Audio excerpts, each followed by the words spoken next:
diucapkan kepada Kiai Marzuki Mustafa.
Assalamualaikum warahmatullahi wabarakatuh.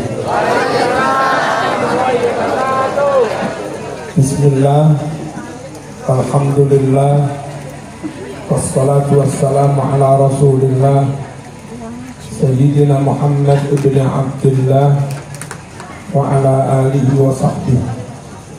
Para sepuh, para kiai, mugi sehat kiai, panjang umur, barokah ilmunipun, amin Allahumma amin. Sedaya pengurus NU, Muslimat, Ansor, Bansel, Fatayat, pengurus takmir, dan kebetulan saking Malang Kirose. Muga-muga NU memiliki terus berkembang, semakin besar, untuk menjaga akidah ahli sunnah wal jamaah, dan untuk mengembangkan, memajukan kehidupan manusia, juga untuk memastikan ideologi NKRI harga mati. Hadirin hadirat para rawuh sedaya, dalam biasanipun menawi jarak antara kula ngaos melebihi 10 meter itu kedawan adoan terus wadai mboten ketara sambung itu iki.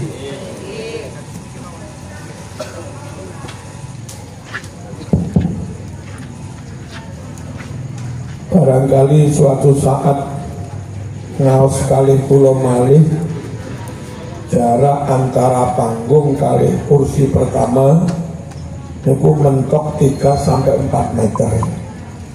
Jangan lebih dari itu ben sambung.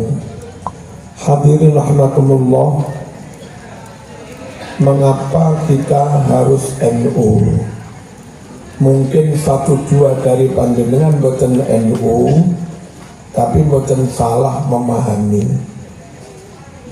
Satu, kita kepingin menjaga akidah ahli sunnah wal jamaah, paham ahli sunnah wal jamaah.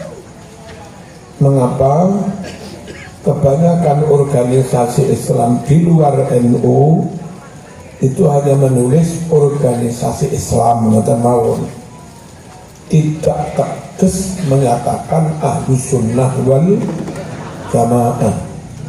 Nah, kita mboten purun para rawuh Islam sembarangan, karena kalau Islam sembarangan, Ahmadiyah pun ngaku Islam padahal duwe nabi maneh kan ya. Syiah ngaku Islam, kadang nyun sewu mengolok-olok sahabat, bahkan mengkafirkan sahabat Abu Bakar juga. Nah kita mboten purun ngoten niku. Abu Bakar kuwi mara tuane Kanjeng Nabi. Umar yo mara tuane Kanjeng Nabi. Lah mosok dikafir-kafir lha mboten nggih. Jadi dari NU tegas jelas Ahlus Sunnah wal Jamaah. Di luar NU ada Khawarij. Khawarij itu sing titik-titik kafir. Pokok rapodo karo dekne ya diarani kafir terus halal dibunuh. Dan ini lek berkembang ke Indonesia bahaya. Untuk zaman-zaman barang terancam dibunuh kalau di lingkungan kita berkeliaran paham khawarij. Mereka yang khawarij ngebom mateni wong atusan iku ora rumangsa dosa. Aneh wong mateni padha Islami kok ora rumangsa dosa. Krana dikafirne dhisik. Setelah orang lain dinyatakan kafir lalu dibunuh. Bahaya. Di luar ahli sunnah juga ada aliran Jabariyah. Jabariyah sembarang Allah. Yang apa kowe nyolong takdir ngono. Yang apa kowe kok pegatan takdir.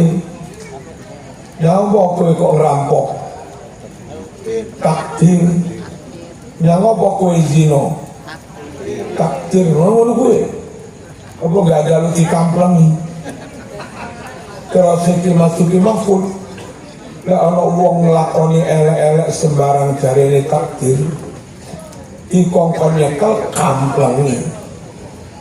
Dia mesti nanya, ngapa ngamplengi aku? Apa ngambilnya aku? Takdir kan kan rusak beberapa maling tangkap polisi dari ini takdir, hukum nggak berjalan. Nah maka supaya Islam yang jelas, NU tegas menulis Islam kami Islam Ahlus Sunnah wal Jamaah.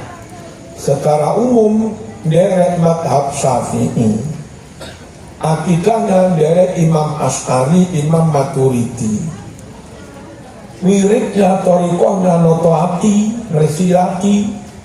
Ini pun derek Syekh Abdul Qadir Al-Jilani. Namanya thariqah Qadiriyah. Derek Abil Hasan Asy-Syadzili. Namanya thariqah Syadziliyah. Derek Ahmad Bahauddin An-Naqsyabandi. Namanya thariqah Naqsyabandiyah dan yang lain-lain pun. Kenapa harus itu?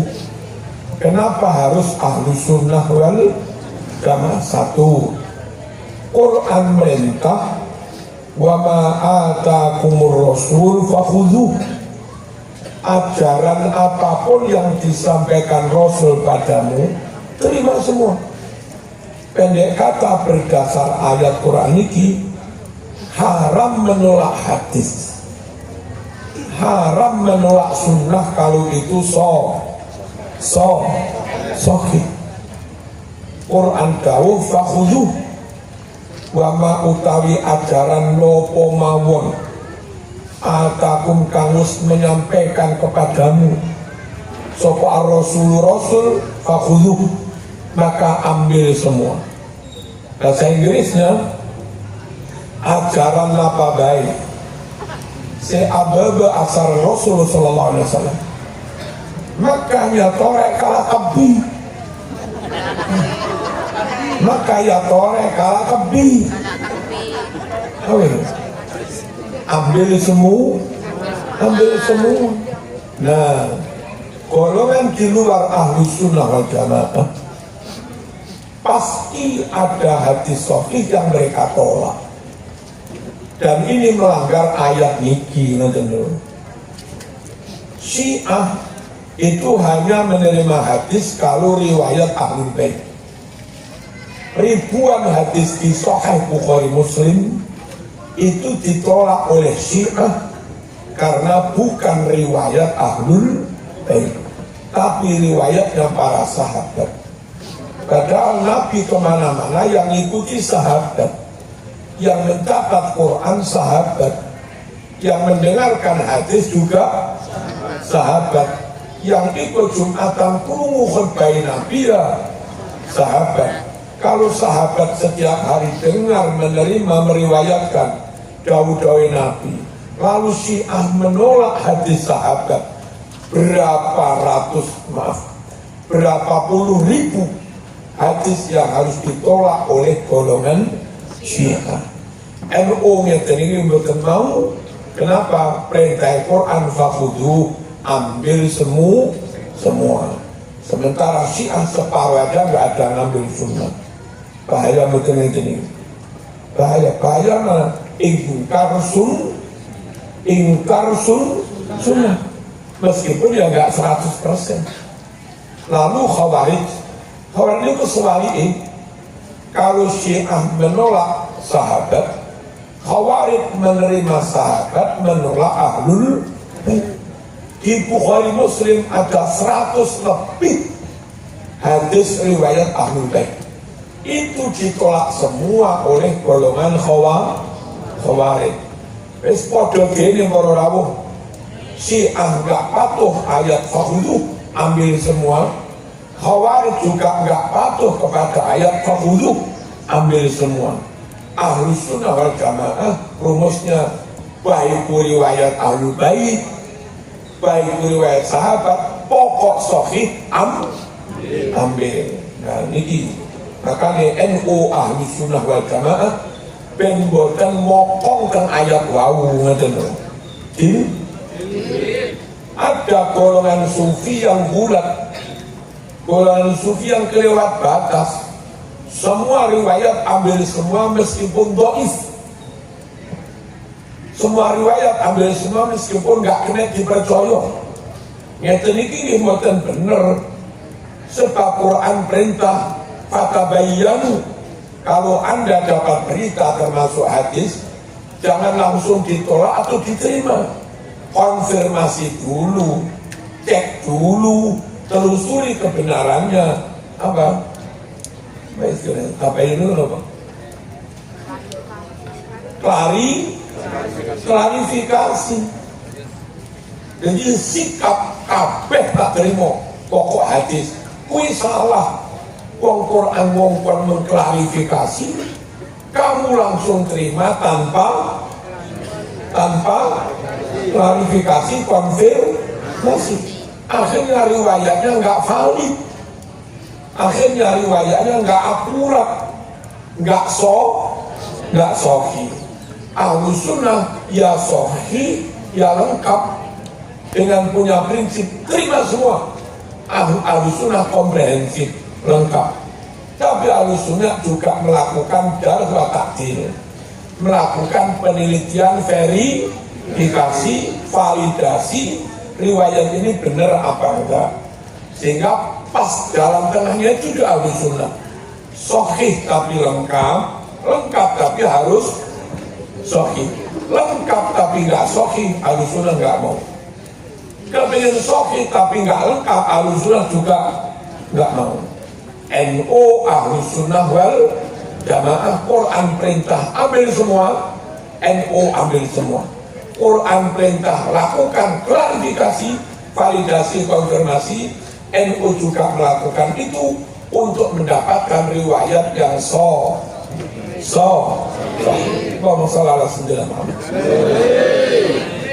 Terus riwayat itu kalau sahih itu mesti cocok dengan penemuan ilmiah. Satu mawon, hadis riwayat Abu Dawud sahih, Ibnu Majah juga sahih, tentang dawuh Nabi kalau air menggenang di kumbangan mereka apa kata banu apa ini adung apa adung ada dong itu Ya nopo hukumnya ngambil air di situ? Padahal air itu sering dikokom anjing. Enten singo, mulutnya berdarah-darah, minum di situ. Suci apa enggak air di kumbangan itu? Air di kolam di waduk. Nabi dawuh asal volumenya ada 2 kola lebih, maka air itu tetap suci. Ini hadis ini sahih. Ternyata hadis itu kalau sahih dicek di laboratorium ya memang begitu. Putra kula dokter saat ini jadi dosen kedokteran. Namanya Ning Sofi. Dulu ketika SMA dengan cabang Turki yang di Semarang, bersama teman-temannya dia penasaran dengan hadis niki. Bener tak air itu kalau 2 kola lebih kecampuran najis tetap suci asal nggak budak. Nah, air 2 kola lebih sak jeding kalau putra kula sak konco-konco ini diparingi kencing sak tetes misalnya.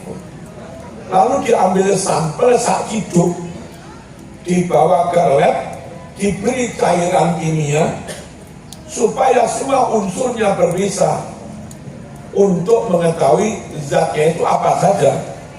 Ternyata para rawuh, air 2 kola lebih yang diberi kencing sak tetes lalu dibawa ke lab, semua unsurnya H2O. Satu pun nggak diketemukan unsur selain H2O. Padahal kalau kencing bukan H2O, yang ada hanya H2O berarti 100% jadi unsur air. Unsur kencing yang sangat sedikit itu hanyut hilang. Karena unsur kencingnya hilang, non H2O nggak ada, maka 100% jadi air. Nabi menyebutnya suci karena nggak ada unsur kencing.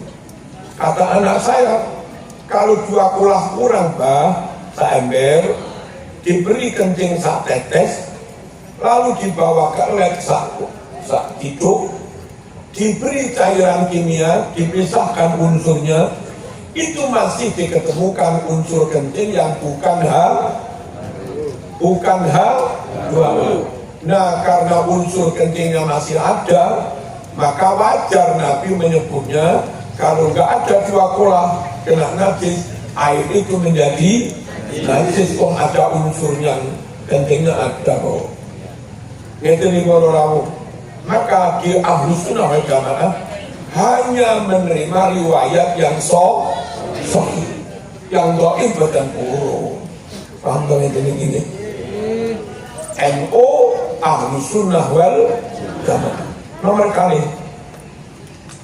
dari dulu Ahlus Sunnah wal Jamaah itu dihandle, kita diurus oleh orang yang benar-benar ahli di bidangnya masing-masing.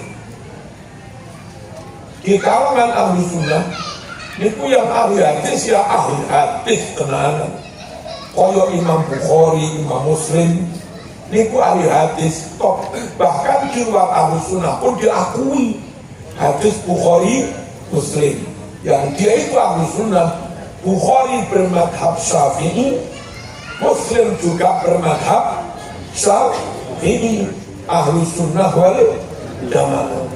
Lalu nyuwun sewu, tafsir ulumil Quran, usul fikih, mantek kayak Imam Suyuti, itu ahli tafsir, ahli ulumil Quran. Dia juga bermadhab Syafi'i. Lalu yang ahli wirid, ahli tasawuf, Imam Ghazali nulis Ihya sakmono gede nih. Terus Syekh Abdul Qadir Al-Jilani itu ya bermadhab Syafi'i. Lalu qiraah sab'ah itu 7. Ada Hafiz, ada Asim, ada Amir, ada Al-Kisai, ada Waros, ya, dan yang lain-lain. Dari 7 qiraah sab'ah yang diikuti NU secara umum itu Hafiz. Kenapa Hafiz yang diikuti? Hafiz itu bermadhab Syafi'i. Halo? dan yang lain-lain. Kita mantap ber-NU, ber-Ahlus Sunnah wal Jamaah. Dari dulu mazhab Syafi'i itu di berbagai bidang ilmu dihandle oleh orang yang ahli di bidangnya masing-masing. Dengan yang itu zaman modern ini, dengan Sumerep, Nunjau misalnya Pak Said Hakim, Sumerep dong, profesor doktor, apa riwayat yang dia nggak hafal? Hampir semua riwayat dia tahu, hampir semua prinsip fikih, usul fikih dia tahu. Nah kayak begitu loh rawuh tokoh-tokoh di lingkungan Ahlus Sunnah wal Jamaah. Biar wonten Mbah Wahab, biar wonten Mbah Bisri, biar wonten Mbah Hasyim Hasan. Bayangkan tiang Jawa, bendino ngomongnya Jawa, tapi kita pilih lemari paham sedoyo. Boten enten ulama Arab paham kitab Jawa, tapi kiai Jawa paham kitab Arab. Agak apa enek? Bukan hanya paham bisa baca, tapi nyuwun sewu ngarang juga. Kalau misalnya pun pengen ngarang novel kecil-kecilan, buatan repot kalau kiai ngarang kitab. Paling kalau nyeluk sekretaris pondok biar jenenge enjang, dan aku pengen ngarang. Ketika aku tak ngomong, bukan nanti ngerepek. Bendino urip yang Jawa, bendino ngomong Jawa, mulang Jawa. Tapi kok iso ngarang kita berbahasa dalam jumlah besar. Syekh Mahfud At-Termasi, Pacitan, Termas. Ini satu karangan yang mau kalau nggak ada. Judulnya Hasyiatut Termasi. Tak enten lho rawuh. Dan itu sing ngarang wong Pacitan. Sing sakniki geger. Terlepas sampean setuju atau enggak setuju, tapi saya ngomong soal keilmuan. Gus Imaduddin Al-Bantani. Imaduddin. Niku karangane 20 luwih teman-teman. Nahwu ngarang, balaghah ngarang, arut ngarang, fikih juga ngarang. Itu mboten mamang dari Ahlus Sunnah wal Jamaah. Dari dulu Ahlus Sunnah itu dihandle oleh orang yang memang benar-benar ahli. Allahumma shalli ala sayyidina Muhammad. Pondok Lirboyo niku 100 tahun lebih. Sakniki santrine 40.000 lebih. Ploso puluhan ribu, Sidogiri puluhan ribu, Sarang puluhan ribu, dan terbukti alumni nyebar kemana-mana alim-alim. Kalau alumninya saja alim, muridnya lo alim, apa maneh kiai ini kan ono. Kita yakin kiai itu alim, krono ngarang kitab, nyotok, atau mungkin nggak banyak ngarang kitab, menghasilkan ribuan murid semuanya alim-alim. Kalau dia bisa melahirkan murid yang alim, maka gurunya mesti alim juga. Allahumma shalli ala sayyidina Muhammad. Kita dari NU sebab Ahlus Sunnah wal Jamaah. Kita dari NU sebab dari dulu ini dihandle, diurus oleh orang yang benar-benar ahli. Nulisnya Quran. Yang mengurus Quran Indonesia itu Mbah Munawir Kerapyak. Sopo sehingga ngakoni keahliannya. Berpindah kepada Mbah Arwani Kudus. Sopo sehingga ngakoni Mbah Arwani. Menghasilkan murid top. Terus Kiai Basari Malang Singosari sampai jadi juri tingkat internasional. Dan itu buatan top ya ora mungkin kalau rawuh atas wong Singosari dipercaya jadi juri tajwid fasohat makhraj tingkat internasional. Percaya betul ini.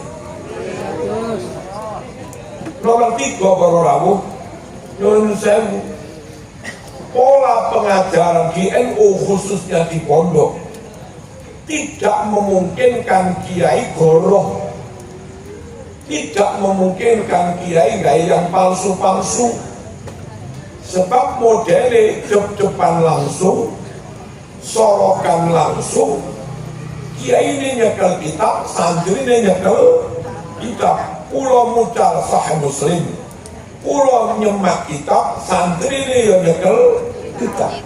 Krono podo-podo nyekel kitab, nyemak. Nggak mungkin kiaiku nyunjau curang nambah-nambahi, nguang-nguai, atau mengurangi, bukan mungkin. Sehingga model di NU Mbah Hasim, hadis Bukhari yang tersampaikan 4.000, sampai sekarang hadis Bukhari yang disampaikan ya tetap 4.000, nggak mungkin dikurangi.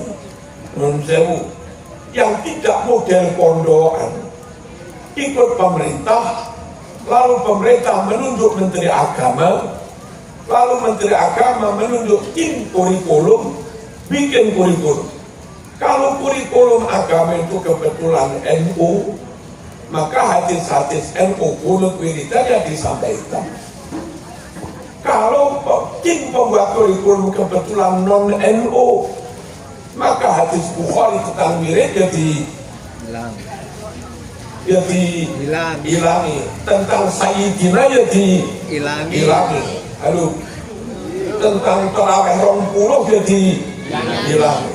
Kalau di intern NU, ati curang, ati goro-goro nggak iso, karena antara kiai dengan santri podo-podonya ke kitab, dan yang dicekel kitab Bukhari utuh, bukan hanya berdasar seleksi kurikulum. Paham betul ini?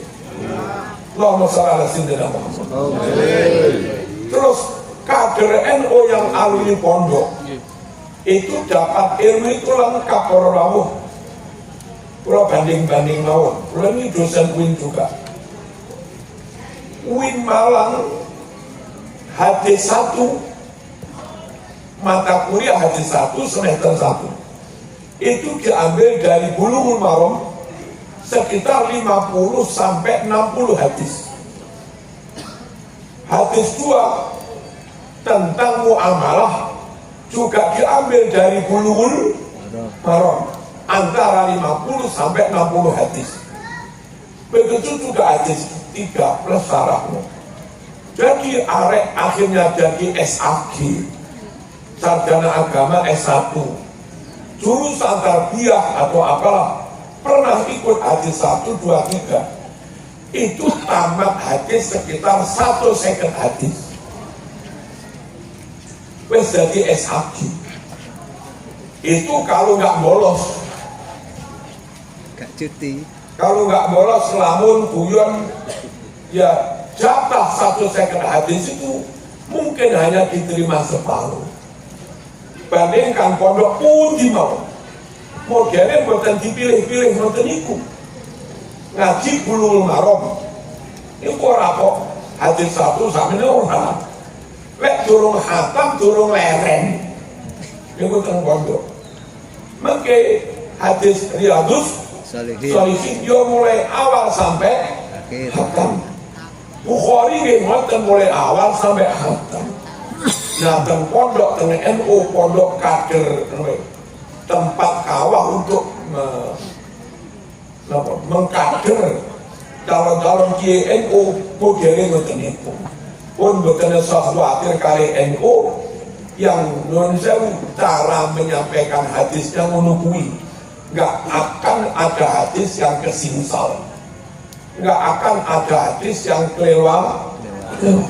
Kalau mau kadang ceramah di luar NU, kok mau itu kadang kaget. Tiba ini kuno tuh, Berarti mereka merasa selama ini itu belum pernah disampaikan.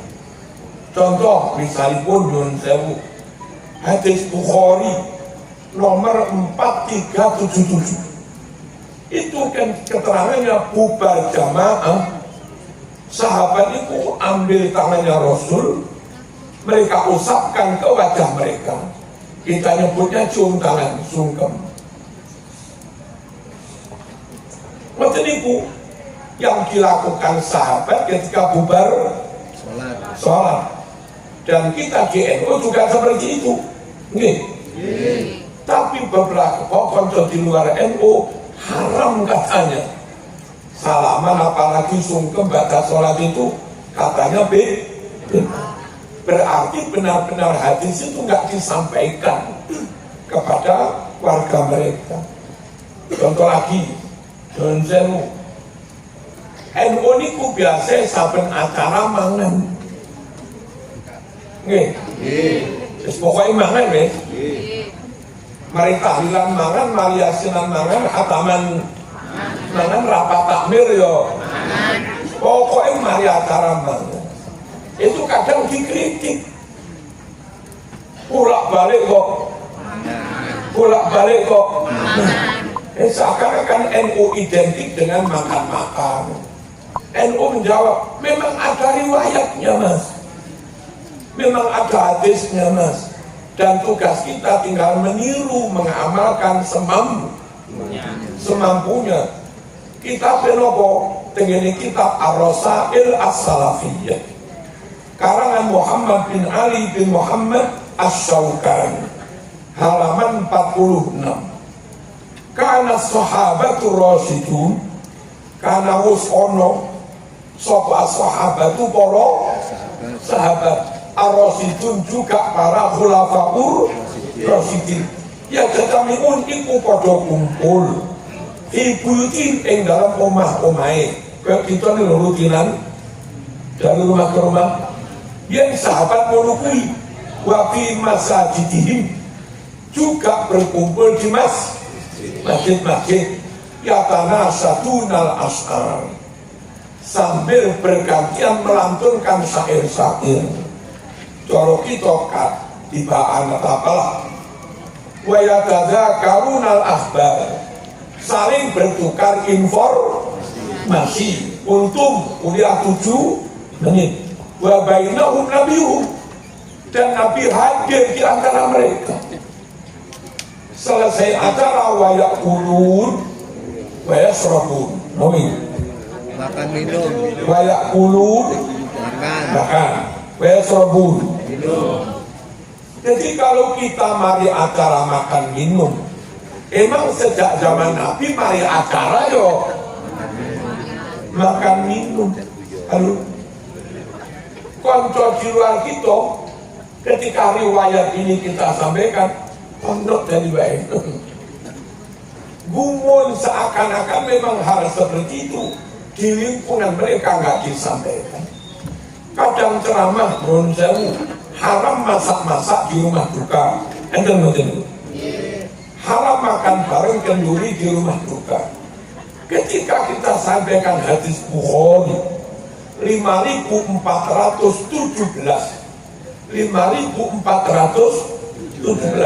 Siti Aisyah, istrinya Kanjeng Nabi, ketika kena musibah keluarganya wafat, masak juga di rumah Aisyah ini.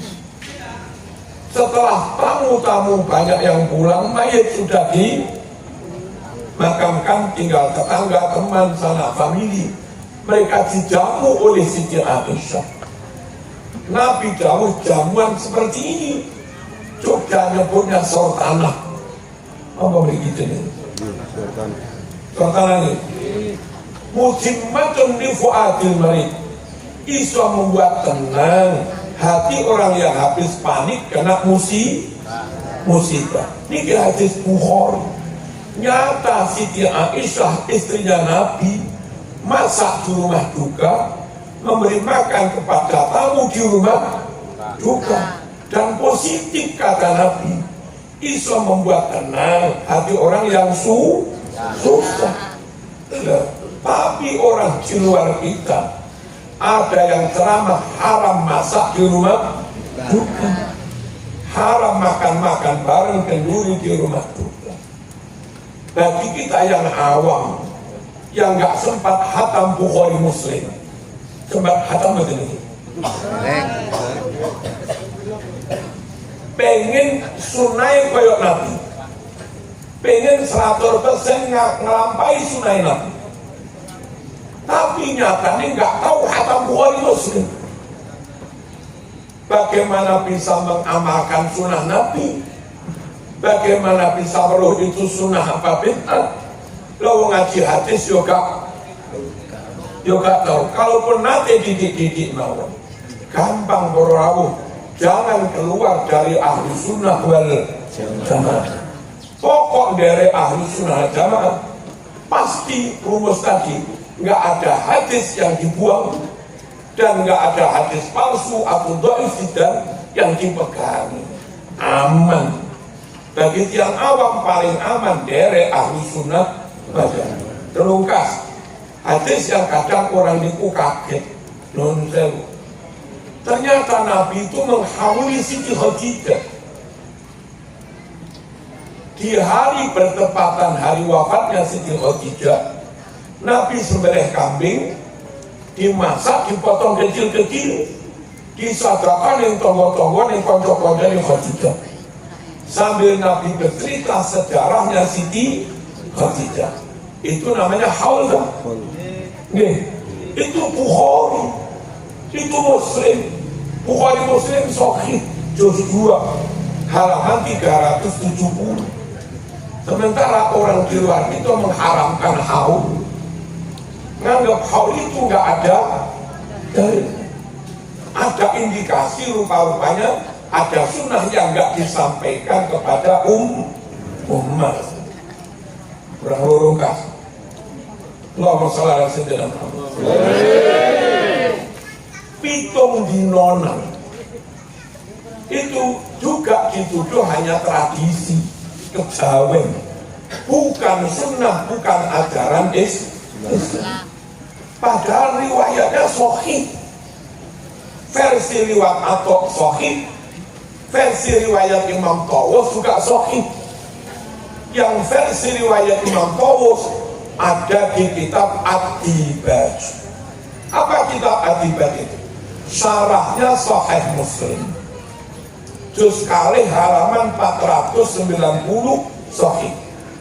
Yang versi riwayat Imam Atok itu riwayat kitabnya Al-Hawilil Fatawi karangan As-Suyuti juz kali halaman 178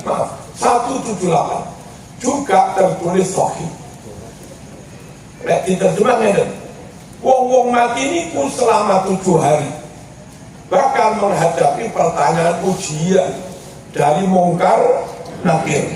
Oleh karenanya keluarga duka disunnahkan bersedekah makanan selama 7 hari. Kita menyebutnya selamatan, pitung dinonan. Anhum ganjarane kangge sing mati. Hadis ini dua-duanya sahih. Dan UAS pun menyebutnya juga sahih. Dia sempat menyebut hadis ini begini, lalu tak WA panjang, dia pun mengakui sahih. Nah, konco di luar NU yang selama ini nganggap pitung dinonan itu bid'ah, ketika kita tunjukkan begini rodok kaget. Enak tuh juga. Umat nggak salah, yang salah itu ustadz yang nggak mau terbuka. Kan umat mereka terima mateng mau nggak umat? Umat terima mateng ya. Terima kasih. Paling aman dari ahli sunnah wal jamaah. Satu, berkomitmen hadis harus sahih dan berkomitmen semua hadis pokok sahih diterima. Yang kedua, dari dulu ulama yang alim-alim. Yang ketiga, nyata di depan mata ternyata ada sekian ratus hadis yang oleh orang di luar ahli sunnah rupa-rupanya nggak disampaikan kepada umat. Satu lagi tentang tawassul, itu hadisnya Bukhari nomor 1010. Allahumma inna kunna nastasqi ilaika binabiyyina fatasqina. Ya Allah, dengan wasilah kanjeng Nabi kami mohon kau turunkan hujan. Allah pun mengijabah turunkan hujan. Wa natawassalu bi amrihi ay al-Abbas fasqina. Kami sekarang bertawassul lagi ya Allah, minta hujan padamu lantaran wasilah pamannya Kanjeng Nabi Sayyidina Abbas. Beri hujan ya Allah. Allah pun turunkan hujan. Ini Bukhari 1010. Bagaimana umat akhirnya tetap menganggap bid'ah, menganggap kalau dalil memang ustadznya mungkin nggak menyampaikan. Insya Allah di ahlu sunnah guru gak iso kurang, sebab guru nyekel kitab, muridnya yo nyekel kitab. Lek sampai nambah-nambahi, ngurang-ngurangi karena ya kuno.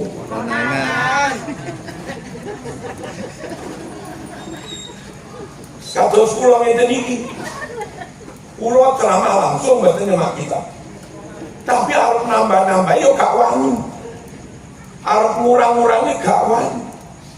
Begitu ketahuan ceramah kula masuk YouTube, masukin merupa-rupa, kula timbali ploso dadi jambu mente, Mas. Timbali ke udah entek kula. Timbali Lirboyo entek kula. Jadi meskipun nggak nyekel kitab, hati neko-neko ya rawani, wong terpantau terus. Dan ngeten iki penceramah, ngeten iki mustamae, nggih enten sing alumni Kiai Bukin, enten sing alumni Nun Sewu Bunga, ngeten. Wonten sing alumni Dukun, wonten sing alumni mana? Batolo ini. Mas Kumambang. Mriki malih. Mas Mamang Ulon Al-Karimi Al-Karimi Sepuh iya pun penceramah Nun Sewu ngaji di lingkungan NU sing dereng ngaji pengurus NU ya alumni pondok kok neko-neko ya meskipun wong alumni kok alumni mustame iki akeh sing alumni pondok. Yang nomor sekawan Allahumma shalli ala sayyidina. Enggak mungkin memahami Quran Sunnah dengan benar tanpa nahwu shoroh. Tak kali ini enggak mungkin memahami Quran hadis dengan benar tanpa mendalami nahwu shoroh, plus balaghah dan mantiq. Nah, kiai-kiai NU semuanya mesti ngerti nahwu shoroh. Lek mboten lihai nahwu shoroh, urung dadi lihai. Di mana-mana proses wong dadi ngalim, mondok Lirboyo tamat diniyah sampai aliyah. Kuwi mesti apal alfiyah, apal maknun, apal juman. Lek mboten buyar gak sida dadi dia. Nah, kenapa harus pakai itu? Kamen pulau contohnya satu mau. Ada hadis, ngeten. Ada hadis perintah panjangkan jenggotmu, potong kumismu. Akuliha wa qasus syawari. Kiai-kiai akeh sing gak minggu jenggot panjang. Padahal perintahnya hadis Bukhari, panjangkan jenggotmu. Berarti kiai ini tentang perintah. Kiai nggak memanjangkan jenggot itu melawan perintah Kanjeng Nabi. Wong perintah Nabi panjangkan jenggotmu, potong kumismu, akeh kiai malah nyukur jenggot. Iku yo apa? Perkara ini duwe ilmu nahwu, Mas. Kalimat itu atof dengan wawu, akful liha, wa, akeh wa qasus syawari. Pelihara jenggotmu, panjangkan jenggotmu, dan potong. Nah, kalimat itu kalau atof dengan wawu, maka hukumnya paralel, setara. Lek niki wajib. Lek niki nggak wajib, niki yo nggak wajib. Sementara di hadis Sahih Muslim, Nabi mengatakan potong kuku, sikatan, jabuti rambutnya ketika potong kumis, cukur ponaan ini.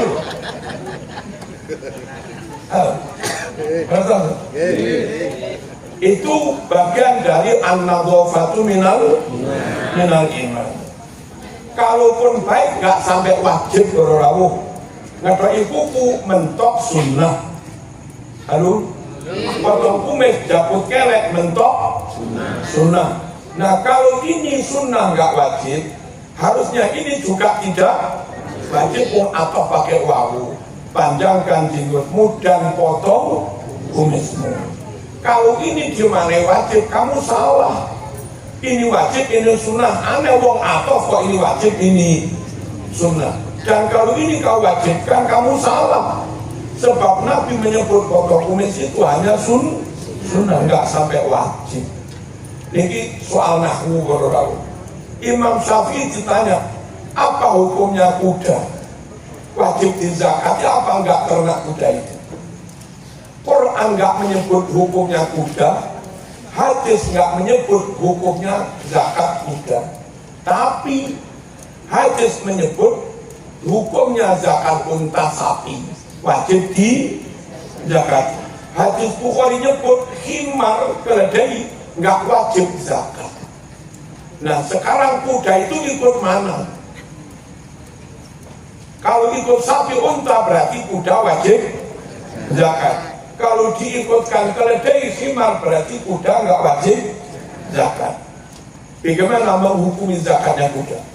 Imam Syafi'i hanya dengan nahwu. Di Quran penyebutan kuda itu atof dengan keledai, tidak atof kepada sapi atau unta. Mana ayatnya wal khayla wal bighala wal hamira litarkabuha wa zinah wa yakhluqu ma la ta'lamun. Kuda, keledai, himar itu diciptakan Allah untuk tunggangan. Karena di ayat ini Allah sebut kuda berjejer dengan himar. Sementara menurut hadis Bukhari himar nggak wajib zakat, maka kuda juga tidak wajib zakat berdasar ilmu nahwu. Halo? Lawang gak ngerti ilmu nahwu lah. Wamsahu biru'usikum. Untuk musab sirah. Itu kalau nuruti bunyi letternya ayat. Wamsahu podo musapo sirah kabeh. Musab biru'usikum kelawan sirahmu. Ayo, wudhu itu musab sirah yang bener. Musab sirah kelawan tangan, opo musab kelawan sirah. Loh, sama nggak wudhu itu? Musab sirah kelawan tangan, opo musab tembok kelawan sirah. Sama nggak wudhu itu? Halo, musab sirah kelawan. Padahal ayatnya wamsahu biru'usikum. Musapo kelawan sirahmu. Quran merintah musab kelawan sirah, sama ngelakoni musab kelawan tangan, berarti sama nggak manut Quran.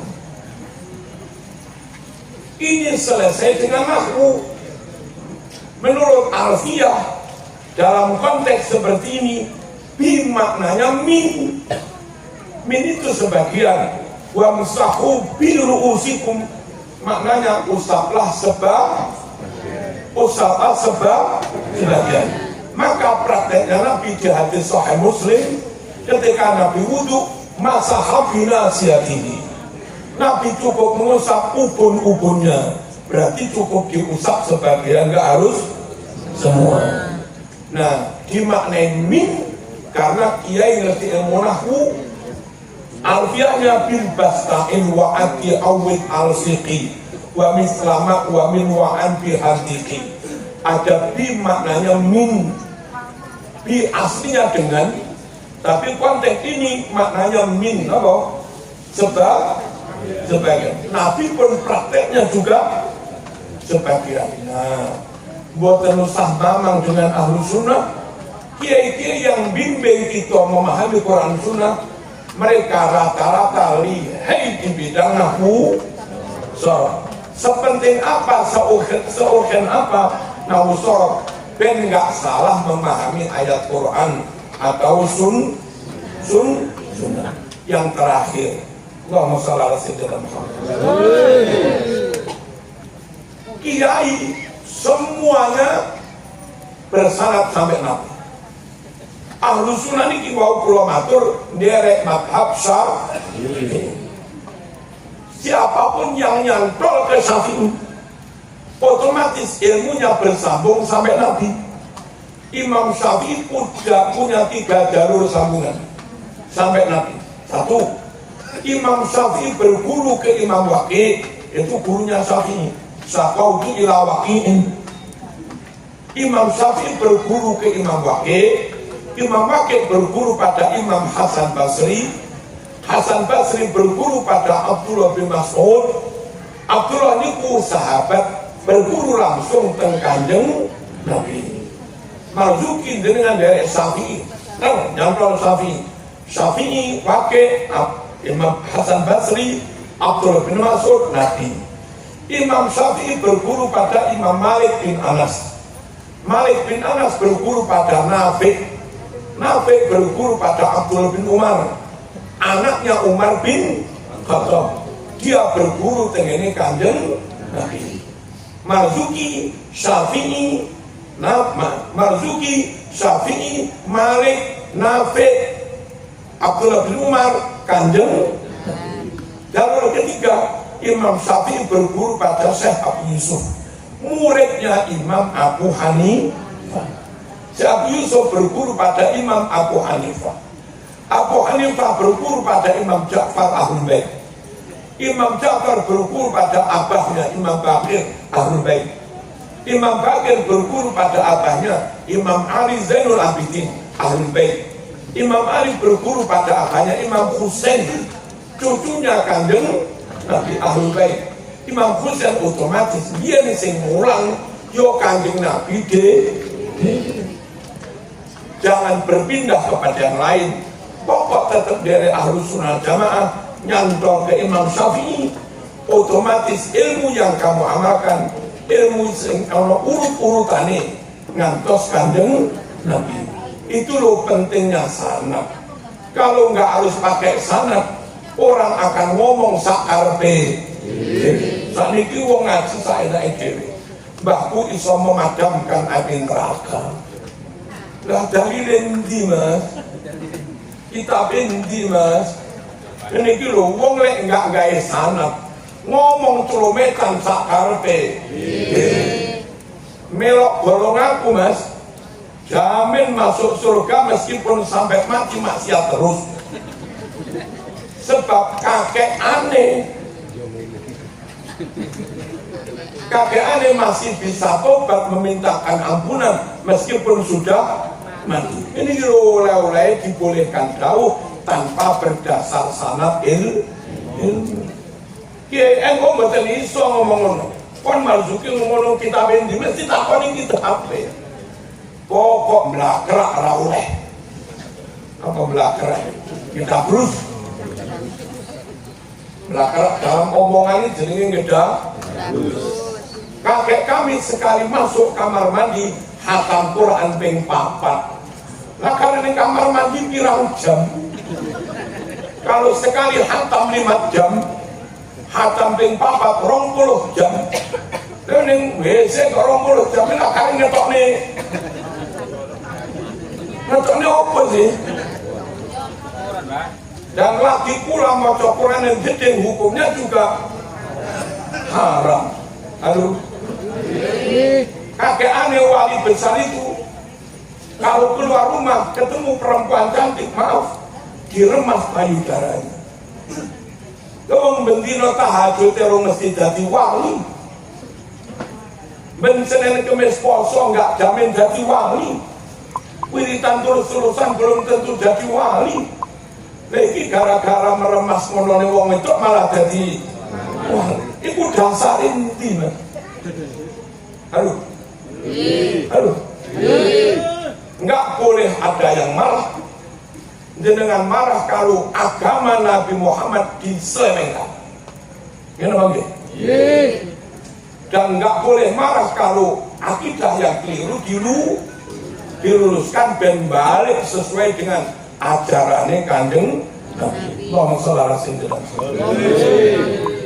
Kakek aneh sudah mati, bisa hidup kembali, pulang ke rumah, menjimat mantan istrinya, rondone sampai hamil, lalu balik dari sepne kuburan mana.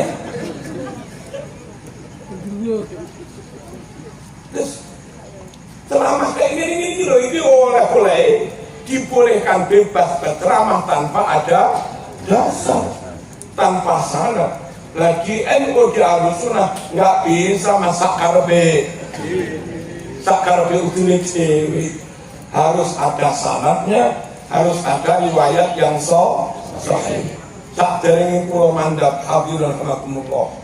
Nyuwun sewu. Kranten sing mondok suwe niku kiai. Lalu setelah mondok langsung ngedekne pondok tahun-tahunan. Tungguin pulau lah, kiai cilik-cilik kados kulon. Pulau ngedekne pondok 94. Ngantos sakniki 2026. Sudah 32 tahun. Pulau mulang kitab teng pondok pulau dhewe. Kalau sehari mulang ping pindho, pulau biasanya mulang bata maghrib kalau bata subuh. Kalau sekali mulang 2 halaman, berarti sedino 4 halaman, 10 dino 40 halaman, 1 dino 400 halaman, 1000 dino 4.000 halaman. Terus kalau 32 tahun berapa ribu halaman? Niku kula yang repot kali ngeten. Kiai Lirboyo mboten kaya kula malih. Sekali ngajar bukan hanya 2 halaman, bisa 5 sampai 10. Ngajarnya nggak mekur pagi sore, ba'da subuh ngajar, duha ngajar, ba'da duhur ngajar, ba'da isya ngajar, hampir setiap hari. Mbah War Mansur saniki yusmane meh 90 tahun. Kalau beliau ngajar mulai umur 30 sampai 90, berarti beliau ngajar wis suwidak tahun. Kalau sedina Mbah War Mansur rata-rata ngajar 10 halaman, ping swidak tahun. Berapa ribu kitab yang dikuasai Mbah War Mansur? Berapa ribu kitab yang dihatamkan Mbah War Mansur? Swidak tahun bendino mulang macam. Maksud kula derek kiai niku, derek orang yang sampean tidak salah. Memang derek wong sing mondok suwe sampai ngalim tenan, dan setelah mondok bendino mulang sampai sepuh ngono kuwi. Nah, dene sing sakliyane kiai tentu padha islame dihormati. Padha islame kita saling menjaga ukhuwah persatuan. Mung manute ati tetap pengen Mbah Fakih Langitan. Ngoten lho. Tetap teng Mbah Maimun Zubair. Tetap tembah Maksum Sufyan Dukun. Lalu tetap dengan Mbah Mat Bu Bunga lemu sinton niku lho. Nah, manah niku tetap ngoten. Bergaul dengan siapapun, berukhuwah dengan siapapun, tapi saluran hatimu, nyanatnya hatimu hanya kepada kiai yang memang alim-alim itu. Niki pesan kula terakhir, pokok derek kiai. Al-Fatihah.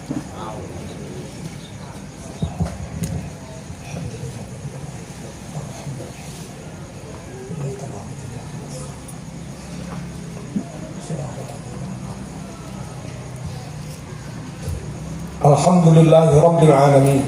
Allahumma salli wa sallim ala Sayyidina Muhammad wa ala ali Sayyidina Muhammad. Allahumma ihdina fi man hadayt wa afina fi man afayt wa tawallana fi man tawallayt wa barik lana fi ma a'tayt wa qina sharra ma qadayt. Allahumma ihdina bi hidayatil Qur'an ونجنا من النار بكرامة القرآن وادخلنا الجنة مع القرآن. اللهم اكفنا بحلالك عن حرامك وأغننا بفضلك عمن سواك. Sallallahu alaihi wasallam Muhammad. Alhamdulillahirabbil alamin. Para jamaah 1 menit sekilas info 1 kitab Tarjih Muhammadiyah halaman 10 Salawat Sayyidina, halaman 20 Salawat Sayyidina. Tarjih Muhammadiyah halaman 47 sentuhan laki perempuan lain mahram batal wudu. Tarjih Muhammadiyah halaman 76 iftitah wajhtu wajhiyah. Tarjih Muhammadiyah halaman 77 Fatihah wajib ngambil bismillah. Tarjih Muhammadiyah halaman 79 tahiyat illallah juting mawon gak usah di kebaukan. Tarjih Muhammadiyah halaman 82 subuh diperintah baca Allahumma hdini fi man hadait. NU Muhammadiyah kadang-kadang beda, tapi sejatinya iki didelok teko kitab iki yo didelok teko kitab banyak yang sama. Milo mboten satu karang ya perlu besanan mawon. Assalamualaikum warahmatullahi wabarakatuh.